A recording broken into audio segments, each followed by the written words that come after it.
You ever have one of those days, or maybe it feels more like one of those years, where you're just constantly busy, but you feel like you're not actually getting anywhere?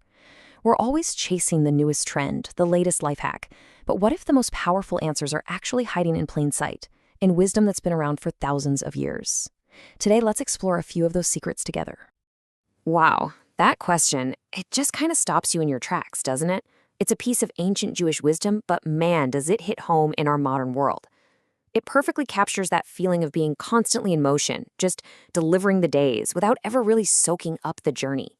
Are we really living our miles, or are we just passing through? So all this ancient wisdom, it can feel a little scattered, right? A bit overwhelming. So to make it really practical, we're going to unlock three simple golden keys. Think of them as a framework, a roadmap for building a life that feels less like a chore and way more like an adventure, a life where you feel truly awake. Okay, let's dive right into our first key, because before we can change anything out there in the world, we've got to build something solid right here on the inside. This is all about crafting your inner foundation. It's kind of funny when you really think about it. We check our bank accounts, our emails, our social media constantly. But how often do we actually check in on our own wisdom? This simple proverb just points out how easily we can get our priorities mixed up. It's like a gentle nudge, just asking us to think about what we truly value. So what's real wealth, the kind that lasts? Well, here's a pretty amazing answer. It's not about your possessions, it's these three things: the experiences that have nourished you, the hopes that drive you, and the lessons that have shaped you. These are your indestructible assets.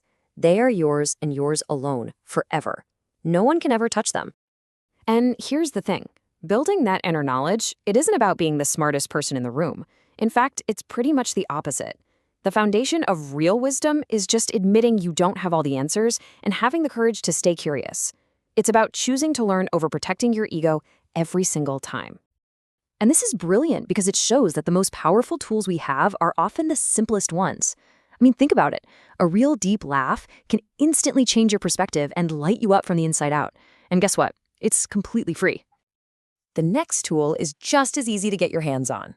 Moving your body isn't some kind of punishment. It's just a way of taking care of the home your mind lives in. A simple walk can clear your head and strengthen your resolve in ways that almost nothing else can. And finally, there's the simple act of connection. A warm hello to a neighbor or even a stranger costs absolutely nothing, but it creates this little ripple. It reminds you and them that we're all in this thing together. Laughter, movement, connection, these are the simple, powerful pillars of a strong inner life. Okay, so let's move to our second key. Once that inner world feels a little more solid, it's time to turn that strength outward. This is all about taking gentle but deliberate action in your life. Oh, I absolutely love this one because it's such a beautiful cure for regret. How often do we hold ourselves back thinking, oh, if only I'd started sooner? This wisdom just frees you from that. The past is done, but now, right now is powerful. Now is always the right time to begin. And here's the thing. Once you do start, you will stumble. It's pretty much guaranteed. But maybe a stumble isn't a sign of failure. Maybe it's just a sign that you're moving. It's just part of the landscape, you know? It's not a reason to turn back. It's just a moment to catch your breath and take the next step. So, the crucial point here is that this is not a race. Small, consistent steps will always get you further than those frantic sprints that are followed by long, exhausted stops. The goal isn't speed, it's momentum. Just keep that gentle current of progress flowing, no matter how slowly. And this really gets to the heart of it. We are so much more capable than we give ourselves credit for. Often, the only thing that truly stops us is our own wavering commitment. A steady will, one that's born from that strong inner foundation we talked about, is the quiet engine that carries us forward. And finally, let's explore our third key, which might just be the most important of all. Because our lives are woven together with other people.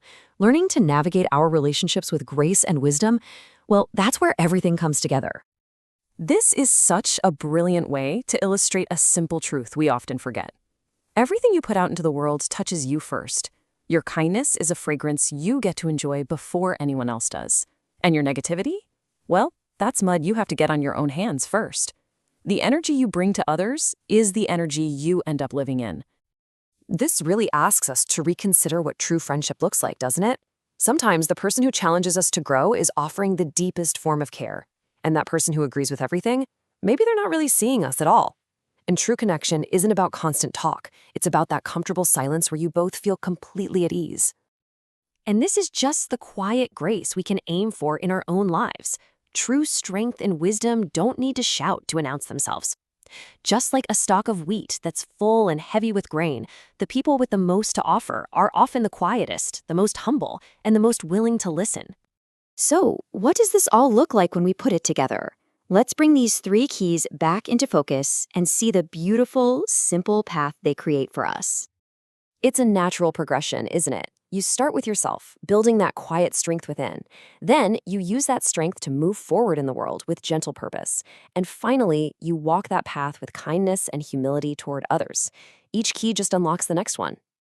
And we'll leave you with this final, gentle question. Now, it's not about feeling guilty for what you have. Not at all. It's a quiet invitation to just shift your perspective. Because maybe the ultimate wisdom is simply gratitude, the ability to see the gifts that are already all around us. It's the lens that can change everything.